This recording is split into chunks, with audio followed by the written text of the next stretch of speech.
Boa noite. Nós hoje estamos começando a sexta live do INISP. Hoje nós vamos falar sobre dislexia, uma visão interdisciplinar. E para falar sobre esse assunto, eu conto com duas colegas que vão discutir com vocês. Então é muito importante que vocês entrem, façam perguntas pelo Instagram ou pelo Facebook que nós responderemos. Se não der tempo de responder hoje, nós vamos responder ao longo das próximas semanas. Bom, eu sou Cristiane Cobas, eu sou neurologista infantil, trabalho aqui no INISP e no Hospital Sírio-Libanês. À minha direita tem a Kelly Carvalho. A Kelly é neuropsicóloga, ela é responsável técnica do ambulatório de diagnóstico da antiga PAI São Paulo, hoje Instituto Jô Clemente. E à minha esquerda, uma convidada nossa, a Vânia Muniz Nacli. A Vânia é fonoaudióloga e ela trabalha no Centro de Atendimento Especializado em Santo André. Bom, o que é dislexia? Que problema é esse que começa mais ou menos quando a criança, que é identificado na verdade, né? Quando a criança começa a aprender a ler e acompanha a vida desta pessoa até os últimos dias. O que é isso que a gente está falando? Para começar a falar sobre dislexia e o que é, eu vou perguntar para a Kelly, qual que é a diferença, e depois para a Vânia, qual que é a diferença entre distúrbio do aprendizado e dificuldade do aprendizado? Boa noite. Então, eu acho que é algo bem importante da gente conversar antes da gente discorrer mais sobre o tema dislexia, porque é uma queixa muito frequente no consultório, seja da fono, seja do neuropediatra, da neuropsicologia.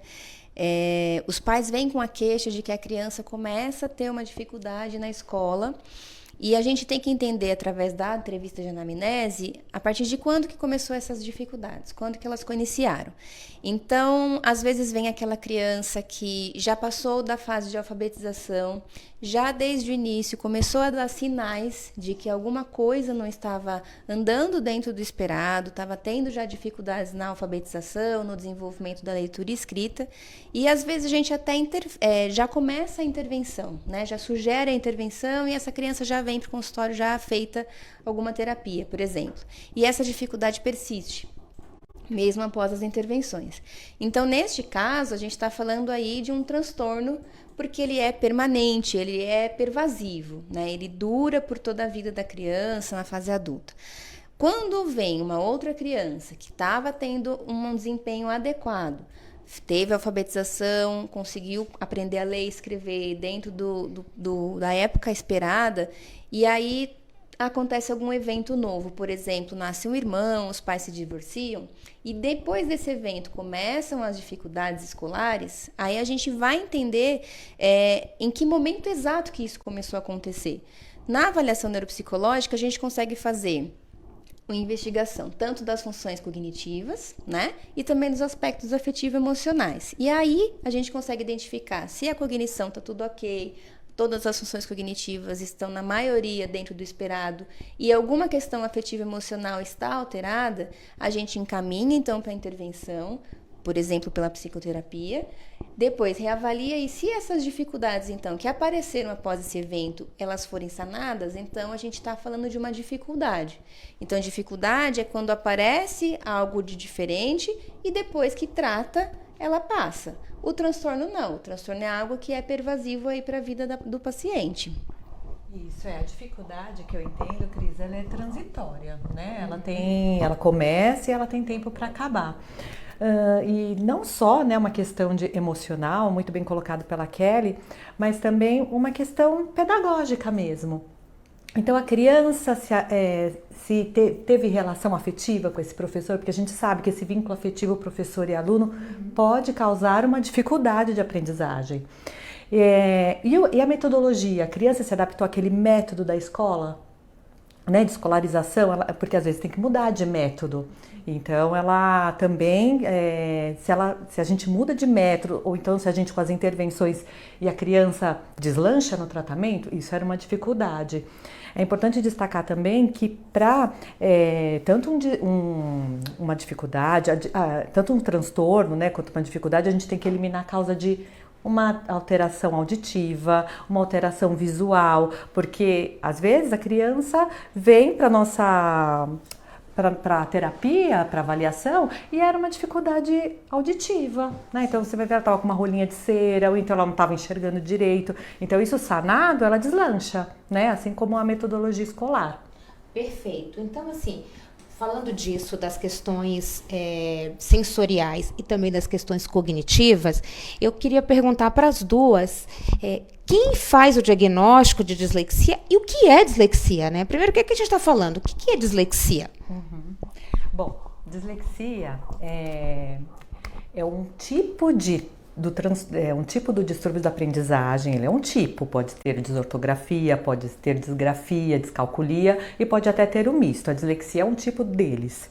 Ela é causada por uma inabilidade da criança ler, decodificar, né? Decodificar, ler e entender palavras isoladas. E por que essa dificuldade? Porque ela tem uma alteração, uma defasagem no processo fonológico. Geralmente a causa é congênita, né, hereditária, então a gente vai investigar a família. E o pai ou a mãe cita que teve pessoas na família que também tiveram essa dificuldade. Então, por ser uma dificuldade também a parte de decodificar essa palavra, né, fazer essa leitura dessa palavra, entender a palavra, ela também causa problema na escrita. Por quê? Porque a criança primeiro aprende a ler, para depois aprende a escrever. Então, a dislexia ela vai se manifestar tanto na leitura quanto na escrita e soletração. E é uma criança que ela vai estar com uma defasagem em relação às demais. Geralmente vem com essa queixa. Ela vai estar com uma defasagem em relação à mesma série, idade escolar, ela tem uma defasagem significativa, o que também já dá indícios que é um transtorno e não uma dificuldade. E o fonoaudiólogo vai avaliar a importância da avaliação fonoaudiológica, porque se a dislexia tem uma alteração no processo fonológico, é importante que o fonoaudiólogo avalie, né, as questões da linguagem. Ótimo, perfeito. Então, assim, e falando da questão cognitiva, Kelly, como que está a cognição na dislexia? Um ponto muito importante é justamente esse, porque se a gente tem na avaliação neuropsicológica, a gente tem um protocolo padrão para seguir, né, a investigação cognitiva, e existem algumas funções cognitivas que são de extrema importância em qualquer avaliação neuropsicológica. Mas no caso da dislexia, por exemplo, é importante que o nível de inteligência esteja dentro dos padrões esperados para a idade. Por quê? E isso é engraçado que às vezes eu tenho que justificar para a família o porquê que eu quero avaliar a inteligência. Uma vez me questionaram, mas por que você quer saber o QI do meu filho?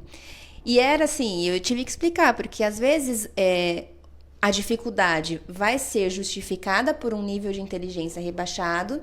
Então, a gente está falando de um outro transtorno que é a deficiência intelectual e que cursa com as dificuldades de alfabetização, de leitura, escrita e outras dificuldades. Mas também, se eu vejo que essa criança chega com algumas queixas e aí eu consigo fazer o teste de inteligência e ele está dentro dos padrões esperados, os resultados do nível de inteligência estão ok, então não justifica as dificuldades que ela tem na alfabetização e na leitura e escrita não são justificadas pelo nível de inteligência. Então, existem algumas funções específicas, é um diagnóstico que ele é interdisciplinar, eu faço a minha parte como neuropsicóloga, investigo as minhas funções cognitivas e já tenho alguns sinais de que, isso pode ser uma dislexia, pode ser um outro transtorno de aprendizagem. E aí a gente faz os encaminhamentos para os profissionais adequados para fazer essa avaliação interdisciplinar. Isso, e aí o fonoaudiólogo, nessa avaliação, o fonoaudiólogo vai avaliar a linguagem, né? Porque eu acho que isso é importante, porque assim, qual é o critério para o fonoaudiólogo achar, né, que é uma dislexia? a linguagem oral é muito boa em relação ao desempenho da leitura escrita. Então, é uma análise comparativa. Então, o que o fonoaudiólogo vai fazer? Primeiro, vai avaliar a linguagem. Vem uma criança, o fonoaudiólogo tem que avaliar a linguagem. Se a criança tem trocas na fala, porque as trocas na fala a gente sabe que pode passar para a escrita. Se ela tem uma pragmática boa, ou seja, se ela tem um discurso dentro do contexto, se ela tem intenção comunicativa, se ela tem uma boa linguagem receptiva, ou seja, se ela tem um bom vocabulário, se ela tem a parte semântica, se ela sabe categorizar palavras, definir palavras, a morfossintática, se ela sabe completar sentenças, fluência, se essa fluência, se ela tem quebras na fala, né, se ela tem uma disfluência, será que a dificuldade na leitura é da disfluência? Não, né? Então a gente vai limpar e avaliar o processo fonológico, que é aí que é a grande defasagem da criança com dislexia. O processo fonológico seria algumas provinhas, né, que o fonoaudiólogo aplica, como nomeação automática rápida, ou seja, a criança consegue decodificar símbolos rapidamente, né? Então ela tem um monte de figuras e ela tem que decodificar, porque isso é importante para a leitura, né? A criança vai estar decodificando os símbolos. Consciência fonológica. Consciência fonológica são habilidades da linguagem que a criança vai aprender durante toda a infância. Então, rima, né? Se a criança consegue fazer rima, geralmente a criança disléxica, ela tem dificuldade de cantar uma musiquinha, porque envolve rima, né? Essa melodia. Se faz a literação, ou seja, se consegue identificar, reconhecer palavras com o mesmo som, segmentar, se eu consigo fazer quebras na fala, então salada, se eu consigo fazer salada, conseguir perceber que a palavra é formada por sílabas. E aí o fonoaudiólogo também vai avaliar leitura, né? Leitura de palavras, de não palavras, de escrita, o ditado e do texto em geral. Perfeito. Só complementando, eu acho que é legal porque o teste de inteligência que a gente usa, né, que é o VISC, que é padrão ouro, a gente exclui toda essa habilidade de leitura. Então, se a criança tem essa dificuldade específica no processamento da leitura, a gente exclui isso. Então, ela só responde verbalmente. E aí a gente consegue ter o nível de inteligência mesmo, né? Porque se eu tivesse dentro do teste de inteligência tarefas em que ela teria que ler, ela obviamente ia ter um resultado mais rebaixado. Então o teste de inteligência tem essa sensibilidade, a gente consegue ter isso, né? Exclui aquilo que é de maior defasagem para a gente ter realmente o funcionamento cognitivo dela. Então, assim, eu acho que é importante para as pessoas que estão assistindo entenderem que o diagnóstico de dislexia ele é um diagnóstico interdisciplinar. Todos os profissionais, além do fonoaudiólogo, do neuropsicólogo, do neurologista, tem o psicopedagogo, tem a professora que está na escola e está vendo esse processo. E é importante que a gente primeiro afaste que a criança não tem deficiência intelectual, então não é uma criança com deficiência intelectual, não é uma criança com nenhum distúrbio sensorial. Se ela não escuta, se ela não enxerga, se ela tem alguns outros problemas, e o neurologista também vai identificar outras doenças neurológicas. Agora, também não é infrequente, gente, mesmo com o diagnóstico de dislexia, e isso é uma coisa que a gente discute bastante aqui, é de acolher essas famílias, porque às vezes as crianças com dislexia chegam assim, não, mas é porque ele é preguiçoso, se ele se esforçar um pouquinho, ele vai melhorar, né? Então é importante a gente entender que a dislexia é um transtorno, é um problema neurobiológico, tem uma alteração na função que vai fazer com que a criança aprenda a ler e escrever. Então a gente precisa identificar isso, acolher essa criança, acolher essa família e dar as condições para ela aprender, porque ela tem uma inteligência normal. Tá? Então isso é muito importante. Se a gente terminar a live de hoje com esse conceito, eu já vou ficar feliz, que as nossas criancinhas vão estar acolhidas. Agora a gente tem algumas perguntas chegando aqui no Facebook, no Instagram. Eu vou começar com uma aqui que veio da Bruna Siqueira. A gente ouve muito frequentemente também no consultório as crianças que começam com dificuldades escolares, a professora primeiro a identificar no processo de alfabetização e aí é encaminhada para um teste chamado processamento auditivo central. E ele vem alterado. E chega assim, olha, o meu filho tem um distúrbio do processamento auditivo central. Ele é disléxico? É a mesma coisa? Não é a mesma coisa, né? A alteração do processamento auditivo vai avaliar as habilidades auditivas, ou seja, como a criança, como até adulto, né, faz esse exame, processa essa informação acusticamente. Então, em ambientes acusticamente desfavoráveis, ela consegue entender? Que é o típico da sala de aula, né? Então, assim, professora falando, outros amigos falando, essa criança consegue compreender as informações nesse ambiente. Então, o processamento avalia essas habilidades, discriminar os sons, reconhecer com figura fundo, sons não verbais, eu consigo nomear apitos, vamos dizer assim, consigo diferenciar o grave do agudo. Lógico, Cris, que todas essas habilidades auditivas podem prejudicar a leitura, o processo de leitura escrita, mas não determina. Então, a criança disléxica, ela pode ter alteração do processamento auditivo e dislexia, né? Que são coisas separadas. E tem crianças que só têm alteração do processamento auditivo, elas não têm dislexia. Ela pode até ter uma dificuldade de leitura escrita, mas ela não tem um transtorno, ou seja, ela não tem o transtorno da leitura que seria a dislexia. Perfeito. E tem grau de dislexia? Tem diferentes níveis de dislexia? Também foi pergunta da Bruna. Então, no CID e no DSM não fala em graus, é mais uma análise qualitativa mesmo. Lógico que se a criança está com bastante prejuízo naquele processo fonológico que eu citei, se está com todos os itens prejudicados e o grau muito prejudicado, aí a gente já fala, a gente pode nomear qualitativamente que é uma dislexia severa e outras que não estão tão prejudicadas leves. Mas é importante ressaltar que tem muita dislexia leve que não é diagnosticada às vezes, porque ela é leve. Então ela tem uma alteração da leitura, uma alteração da escrita, mas ela mesmo não identificou que ela é disléxica. Então, geralmente, quais são os sinais, né? Na leitura. A leitura geralmente é sempre com muito esforço, hesitante, faz inferências. É uma criança que geralmente faz inferências, então vai ler a sílaba K, cachorro, e na verdade era caneta. Às vezes não consegue linkar uma ideia com a outra, né? Porque também tem alteração da memória fonológica. A alteração da memória fonológica é justamente eu conseguir fazer esse encadeamento, né? Eu tô lendo aqui, abacaxi.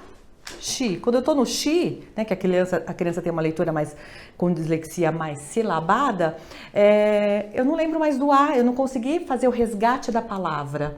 E a escrita dela ela tem dificuldade para ortografar mesmo, aparece trocas às vezes visuais, aquelas letras que são visivelmente parecidas, que nem o P e o Q, né?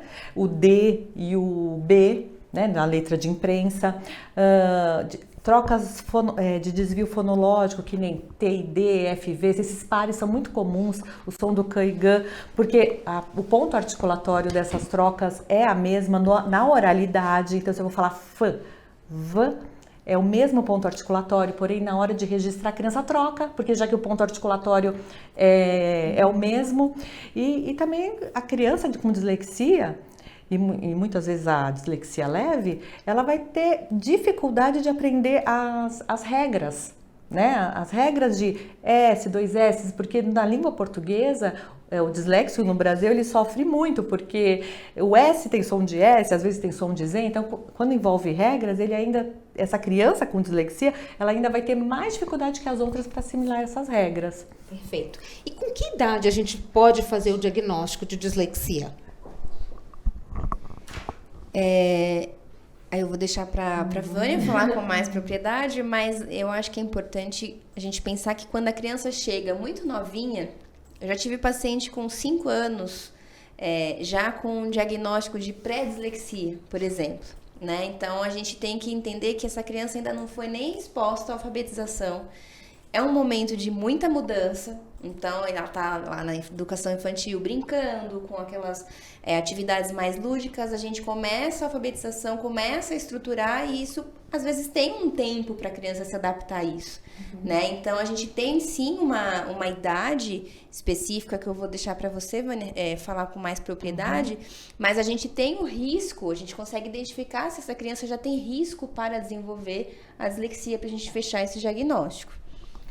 Então, é importante a criança estar 3 anos no ensino base, né? A gente tem que ter essa criança já cursando essa alfabetização, mas isso não quer dizer que a gente tenha que esperar os 3 anos para começar uma intervenção, né? Muito pelo contrário, se a gente vê que a criança tem sinais de dislexia, desde a pré-escola, dificuldade ou na escolarização, de nomear letras mesmo, de juntar as sílabas, a gente já pode fazer uma intervenção. Então, a gente faz uma intervenção, passa pelos todos os profissionais, a criança ainda é nova, vamos supor, 7 anos, mesmo com a intervenção ela não responde, a gente não precisa esperar até 9 anos para dar o diagnóstico, porque na literatura às vezes fala que tem que esperar até 9 anos, mas às vezes com 8 anos e meio, a gente já pode estar começando a dar, mas isso não quer dizer que a gente não tenha tratado essa criança antes. Isso é super importante, né? Porque primeiro que alguns sinais podem ser percebidos com a criança muito pequenininha, pode ter um atraso na aquisição da linguagem, né? Que isso já pode ser um indício de que a criança tem uma dislexia, então a gente não pode fechar os olhos, não identificar. A gente sabe que existem algumas escolas que têm feito uma triagem para ver se a criança tem um risco de dislexia. Então, e quando a criança começa no processo de alfabetização, ela vai mostrar essa dificuldade. A gente começa a intervenção, não precisa esperar 9 anos, isso é muito importante, gente. Tem que fazer a intervenção, porque às vezes é só uma dificuldade e vai resolver, não tem uma dislexia. Mas se isso persiste, aí 8, 9 anos, você vai conseguir fazer o diagnóstico, né? Então, isso é muito importante. Porque agora já tem uma triagem, né, universal, que é o RTI, que é diferente daquelas triagens, né, que vai avaliar só a fala, mobilidade dos órgãos fonoarticulatórios, não. É um rastreio mesmo de crianças para algum transtorno de aprendizagem. Perfeito. E já é tanto um rastreio como a parte da intervenção também. Então, intervenção sempre que suspeitar. Depois faz o diagnóstico. O mais importante é você tentar corrigir. E aí, vindo para a pergunta da Nath Amorim aqui, qual a melhor forma de ensinar uma criança com dislexia a ler? Como que eu ensino essa criança a ler? Bom, a gente vê, né, na prática que a criança com dislexia, ela se beneficia do método fônico, do fonético, né? Então, essa parte que eu tenho que fazer, associação fonema-grafema, a criança com dislexia, ela tem maior desempenho comparado com outros métodos escolares. Não que não possa estar numa escola inserida com outros métodos, construtivismo, mas é importante que ela tenha esse resgate, porque a criança com dislexia, ela vai ter dificuldade nesse conversor, grafema-fonema, né? Que é uma das rotas da leitura. Então, quando eu estou aprendendo a ler, eu vou realmente, tenho que usar essa rota, né? Esse caminho para essa informação, para eu acessar essa informação. Então a criança está lendo pato, então ela vai fazer, ela está aprendendo, PA, pá, TO, TO, ela vai juntando. Isso é a rota fonológica, né? Então, eu vou estar sempre fazendo a conversão grafema-fonema. O método fônico, ele faz muito isso. Ele ainda, às vezes, utiliza de figuras, né? Para a criança lembrar daquela família, né? Isso ajuda, porque o visual dessa criança tem que ser estimulado, né? E aí, a dificuldade da criança, da criança com dislexia, vai também ser justamente passar essa rota fonológica, ou seja, que eu estou aprendendo a ler, para a rota lexical. Quando quando a gente já está lendo, a gente já leu bastante, essa palavra é armazenada no nosso arquivo, no nosso léxico. Então, eu não preciso mais sempre decodificar letra-som. Então, a gente não decodifica mais letra-som. A gente faz uma leitura mais rápida, porque a gente está vendo as imagens. Então, a gente está tirando do nosso arquivo as imagens e a nossa leitura se torna mais fluente. Para a gente ser um bom leitor, a gente tem que ter essas duas rotas, a rota fonológica e a rota lexical, íntegras, né? Aí, assim a gente é um bom leitor, porque aí eu posso ler tanto palavras que eu conheço, que aí é minha rota lexical, quanto palavras novas, ou então palavras de baixa frequência, que eu nunca não costumo ler. Então aí eu vou ter, né, a gente, se for ler uma palavra, a gente tem que, uma palavra que a gente não conhece, a gente vai ter que justamente fazer aquele processo da criança quando ela está em fase de alfabetização, né? A gente vai também decodificar letra-som. Bom, e aí, vindo para um tema que a gente também fala bastante, né, que é o TDAH, alguém perguntou aqui, a dislexia pode ser diagnosticada junto com o TDAH? Sim. A gente tem com uma frequência bastante alta pacientes que têm dislexia e também têm TDAH, né? E aí a gente entra em algo bastante complicado, porque a intervenção com essa criança e a maneira com que a gente vai ter que trabalhar ela, seja em casa, seja com o terapeuta, seja na escola, ela tem que ser um pouco mais intensa, né? Porque a gente já tem aí um déficit de atenção associado, e aí durante o diagnóstico do déficit de atenção, a gente precisa, nós neuropsicólogos temos alguns instrumentos, temos que ter um cuidado quando existe a suspeita da dislexia na escolha do instrumento. Então a gente tem um instrumento que pode confundir a leitura, né, a identificação, a letra D com a letra P, que é muito semelhante, como a Vânia falou, e aí eu posso interpretar que essa criança ela é desatenta porque eu usei esse instrumento, e aí ela foi lenta, mas não, porque ela realmente teve dificuldade de decodificar aquelas duas letras,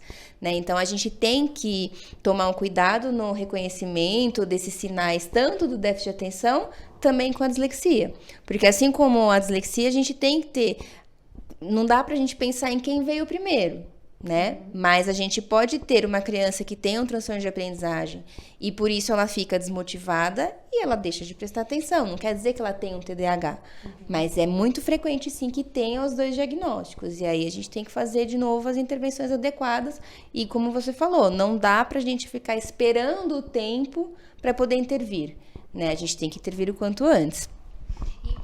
E tem que fazer o diagnóstico, né? Todas essas doenças que a gente está falando, todos esses transtornos, têm critérios diagnósticos. Tem uma avaliação médica, tem uma avaliação fonoaudiológica, tem uma avaliação neuropsicológica, que a gente, juntando tudo isso, a gente vai dizer, é só déficit de atenção, que é o TDAH, é só dislexia, é déficit de atenção e dislexia, são outros transtornos de aprendizagem que estão juntos ou não. E para cada um desses tem critérios diagnósticos muito específicos e muito precisos, e que essa equipe, falando junto e conversando, consegue chegar a uma conclusão e propor um tratamento, que ele não é necessariamente o mesmo para todo mundo. Então, dependendo de que parte, né, da aquisição da leitura está alterada, a gente propõe uma intervenção diferente que o fonoaudiólogo vai fazer, mas ele faz uma avaliação importante, né? Isso, né? Até nessa questão do processo fonológico, que na criança com dislexia está em defasagem,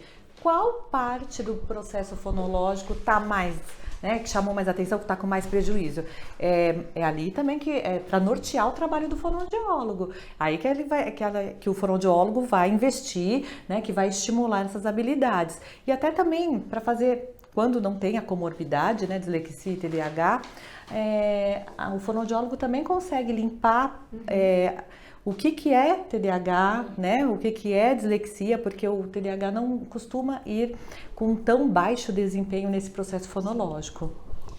E acho que a gente recebe os pais com muita angústia, né? Porque eles estão sofrendo, a criança está sofrendo, a gente tem aquele impacto porque a criança não está conseguindo se alfabetizar, e aí tem toda essa dificuldade, e às vezes os pais têm pressa no diagnóstico. E esses não são diagnósticos que são fáceis da gente fechar, né? É algo que tem que ser feito com muito cuidado. Então, eu converso sempre na anamnese com os pais. Não adianta a gente correr para poder fechar algo que daqui a pouco a gente vê que não era. Então, eu preciso da avaliação médica, eu preciso da avaliação fonoaudiológica, eu preciso da minha avaliação, preciso do contato com a escola, para a gente ver qual que é realmente a apresentação dessas dificuldades, para a gente poder fechar algo que seja coerente e que seja correto. Porque a gente vê, por mais que seja algo que eles, às vezes, muitas vezes os pais estão batendo cabeça para lá e para cá, não sabe mais para onde correr para procurar ajuda, é algo que a gente tem que fazer com muito cuidado. Porque você, uma vez feito o diagnóstico de dislexia, é um diagnóstico para a vida inteira, né? Se o diagnóstico foi feito corretamente, e a gente não está falando de rotular a pessoa de disléxico, não é isso. Mas se a pessoa tem esse transtorno, tem o transtorno de aprendizagem da leitura, é um transtorno, é uma doença, isso é para o resto da vida. Não tem cura. Existem formas a gente ensinar, de estudar. A inteligência é normal, como a gente falou.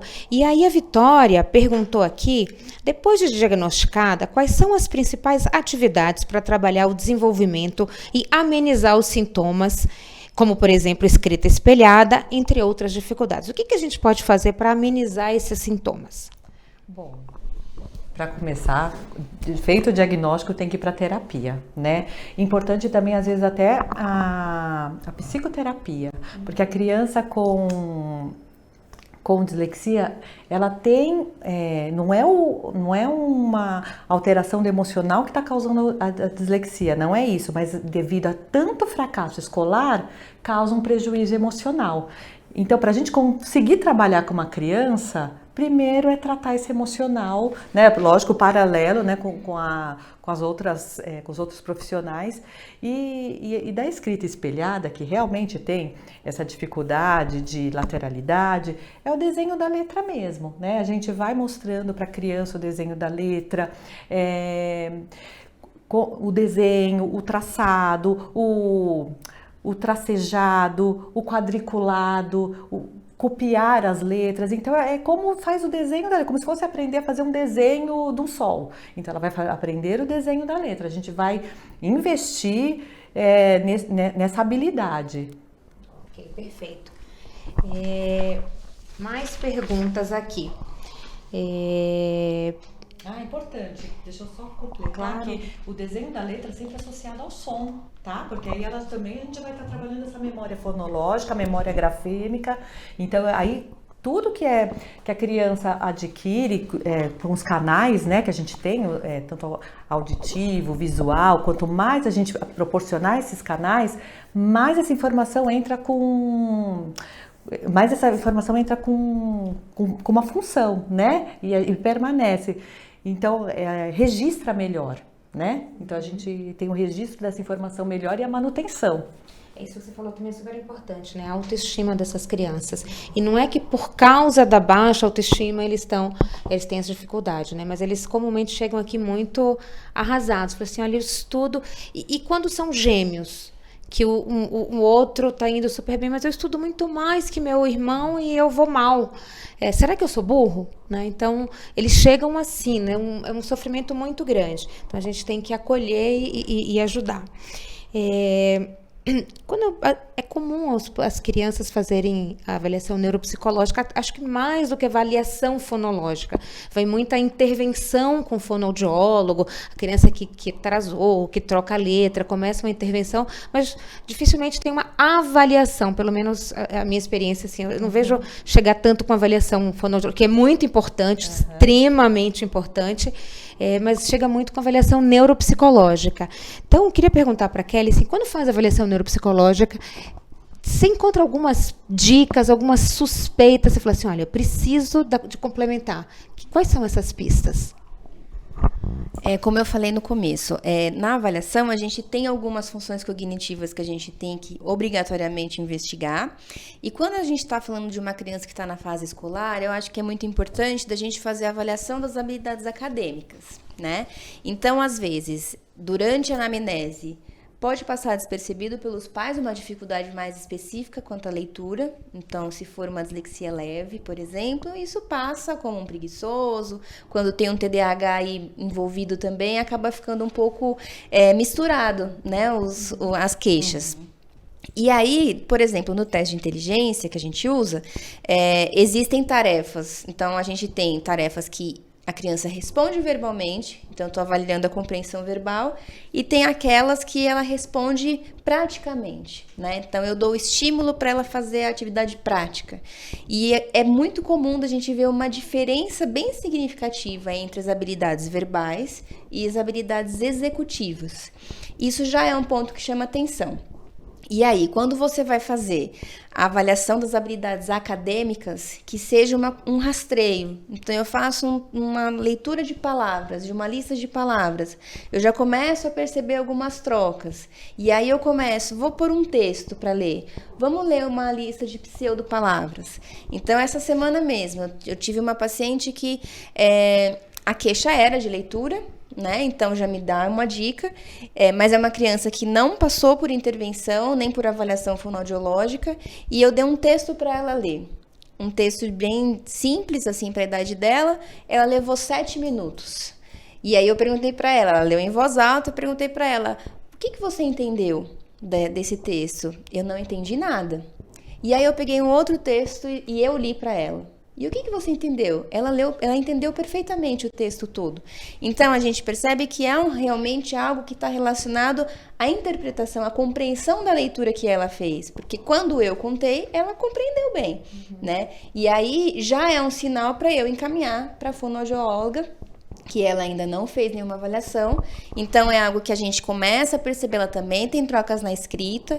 Então, a gente não tem nada tão claro para a gente, neuropsicólogo, a não ser aqueles que se especializam muito, porque tem na área de aprendizagem, para a gente a linguagem é muito difícil, né, da gente avaliar todos os aspectos da linguagem.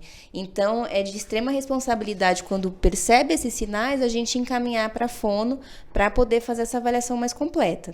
Sem dúvida. Quer complementar alguma coisa da avaliação fonoaudiológica? É isso mesmo, né, que a Kelly falou, porque às vezes não tem, o neuropsicólogo não vai conseguir avaliar todo esse processo fonológico, né, que a gente viu, de consciência fonológica, nomeação automática rápida e memória fonológica. Essa análise qualitativa que o fonoaudiólogo, junto com a equipe, vai conseguir contribuir para fazer o diagnóstico de dislexia. Perfeito. A Janaína pergunta aqui se tem cura. Infelizmente, não tem cura. Ainda não. E o disléxico, né, ele pode, como com a plasticidade cerebral e com as terapias, ele vai criando estratégias, né? Então ele pode melhorar muito o desempenho, principalmente se é uma dislexia leve. Mas assim, sempre ele não vai ser um leitor predominante, ele vai ser aquele leitor que a gente, bem entre aspas, fraco, né, com uma leitura assim mais lenta, mas consegue melhorar significativamente. Mas sempre vai ter um prejuízo, uma defasagem. Perfeito. E existem leis específicas para quem tem o diagnóstico de dislexia? Ou seja, essa criança tem direito a ter algumas adaptações na escola, esse adulto tem direito a algumas adaptações quando vai fazer um concurso? Como é que é isso? Tem uma lei que está em trâmite, né? Mas o que a gente vê no Enem, que a gente vê nas escolas, já que é a flexibilidade, né? Que tem uma facilitação, que que esses órgãos, né, não estão se impondo a fazer essas adaptações para avaliar esses alunos. Então, uma prova com ledor, no caso do Enem, ou então mesmo em escola, adaptar essa avaliação, às vezes avaliação oral, às vezes até adaptar o material impresso mesmo, né, com questões mais curtas, com letras maiores, às vezes com apoio visual, que isso vai facilitar o disléxico para lembrar, para resgatar a informação. Então, o que a gente vê é isso, né? Que já tem uma flexibilização, uma facilitação para esses alunos fazerem a prova quando tem o laudo. Acho que você já respondeu a outra pergunta, que é como a escola pode ajudar, né, fazendo essas adaptações. Quer complementar alguma coisa de adaptação escolar? Não é tanto quanto a adaptação escolar, mas também... às vezes o paciente, dependendo da idade, ele não quer receber as adaptações escolares, né? Sim. Ele já passou por tanto sofrimento, muitas vezes por bullying, é algo que é tão sofrido, e aí quando a gente sugere, olha, você pode ter um professor auxiliar para ler a sua prova, fazendo uma sala separada, às vezes eles não aceitam. E aí entra o trabalho da psicoterapia, né? Para a gente sensibilizar esse paciente e mostrar o quanto que ele pode, o quanto que ele é capaz e o quanto que isso vai ajudar, né? Isso a gente discutiu aqui na nossa reunião interna, que foi uma coisa bem legal, né? Se você mostra para aquela criança que falou, olha, qual o objetivo dessa avaliação? Avaliar o quanto você entendeu e compreendeu daquela coisa. Quando você está lendo, seu desempenho é um. Quando alguém lê para você, ou quando você tem esse ajuda, seu desempenho é outro. Então, não é que você está sendo beneficiado. É a mesma coisa que usar um óculos. Se eu não enxergo, eu preciso usar um óculos. Se eu não consigo, se eu tenho uma dificuldade naquela leitura, eu preciso de alguém que me ajude a ler, para eu mostrar quão capaz eu sou.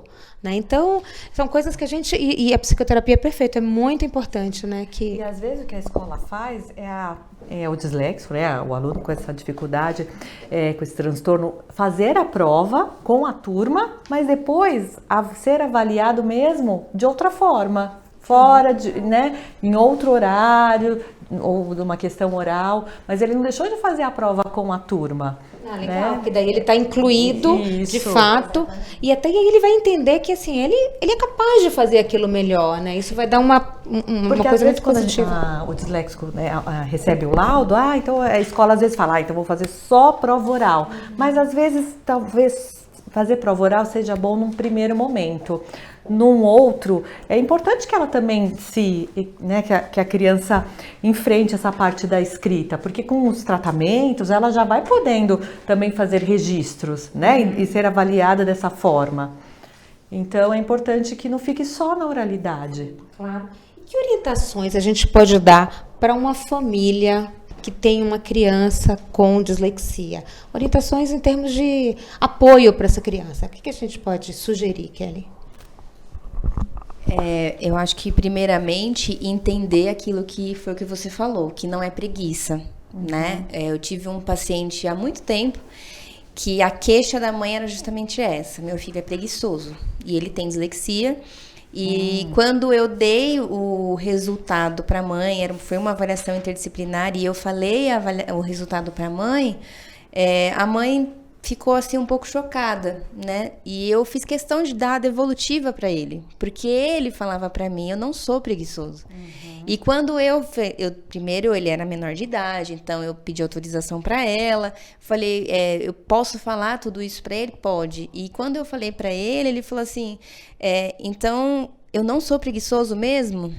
Eu falei, não, você conta para minha mãe que eu não sou preguiçoso? Então eu acho que apoiar primeiramente, né? Porque realmente é algo que é difícil. E entender que por mais que a gente sabe que a metodologia das escolas hoje está muito diferente, está muito mais exigente, mas eles são pais, né? A gente precisa das terapias, eles vão ajudar, mas acima de tudo eles são pais, eles precisam dessa orientação profissional. Eu acho que também nunca... então ele tem dificuldade de leitura, escrita, então a gente não vai mais falar, né? A gente, deixa, ele tem dificuldade. Não, muito pelo contrário, é incentivar mesmo, né? Então, tá numa leitura, um jogo, faz a criança tentar fazer as tentativas. Então, a família lê, aí a criança lê um pedacinho, ela não precisa ler tudo, vai trocando. Então é importante, vou ler um texto com meu filho.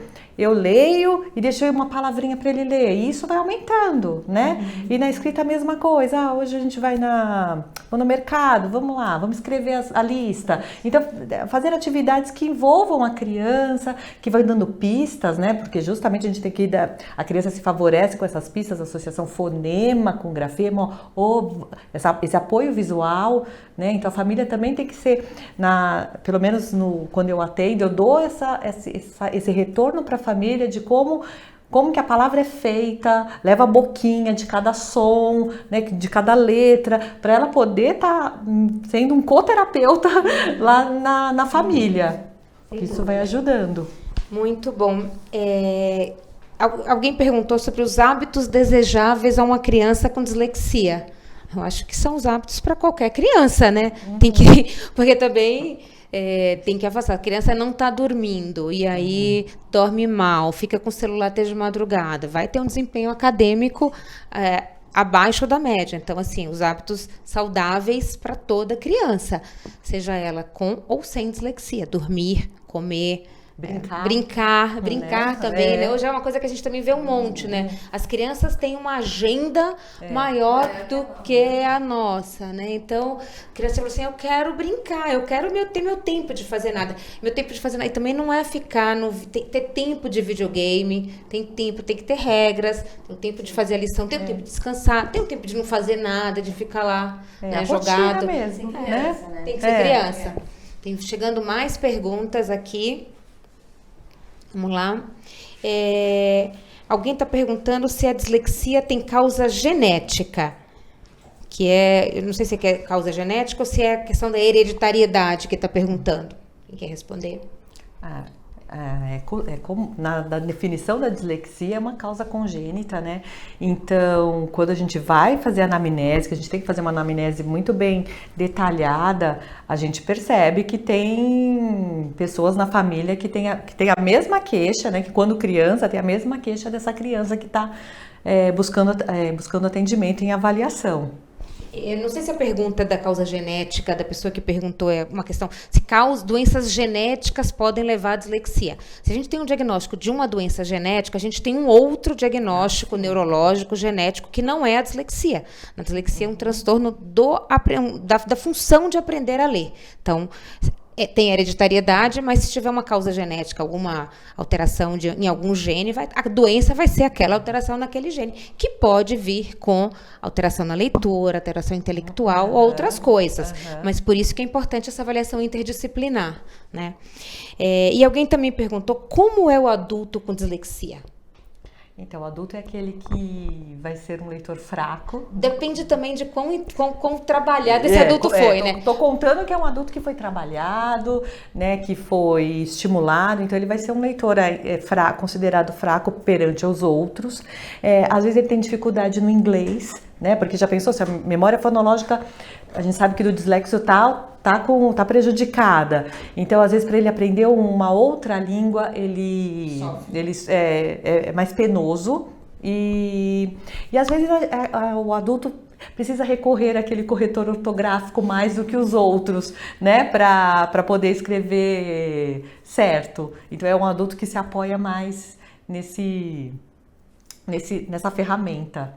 Eu tenho uma colega que ela é disléxica, professora, mestrado, e ela conseguiu superar, mas ela conta que até hoje ela precisa de tudo isso. Ela precisa ler várias vezes o mesmo parágrafo para ela entender a informação. Então, ela foi muito bem trabalhada, ela trabalha com isso, ela foi bem estimulada, mas mesmo assim ela tem uma dificuldade de compreensão ao ler. Ela precisa ler várias vezes o mesmo parágrafo. Isso é um relato até dela.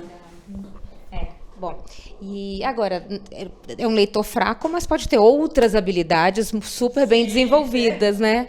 Geralmente são criativos, né? E vão procurar áreas, né? É o natural, não que seja a regra. Que ele tenha boas habilidades, né? Em criatividade, às vezes TI, né? Essa parte de tecnologia, e eles se surpreendem. Tem uma habilidade matemática super boa e vai para áreas de exatas. E às vezes a comunicação oral também está muito boa e vai para dessa parte de comunicação, de se expor, né, oralmente. Perfeito. Bom, o que mais a gente tem de perguntas aqui? Deixa eu ver na minha lista de perguntas. Cura já falamos, diagnóstico, acho que a gente respondeu todas as perguntas, não sei se estão chegando mais perguntas, mas eu acho que a gente respondeu bastante coisa sobre a dislexia, a gente explicou o que é a dislexia, é um transtorno da aprendizagem da leitura, não tem cura, é hereditária, mas é importante a gente identificar, intervir, apoiar essas famílias para que a gente consiga ter um desempenho acadêmico excelente, um desempenho profissional também super bom. Então, eu agradeço aqui a discussão, a participação e já convido para a nossa próxima live, que vai ser em fevereiro. Em fevereiro, nós vamos falar sobre a neurogenética. Então, acompanhem o INISP com você no Facebook, no Instagram. Vejam, a gente sempre coloca posts sobre o que a gente vai falar. E todos os meses a gente vai falar sobre um tema. Próximo, neurogenética. Boa noite e obrigada.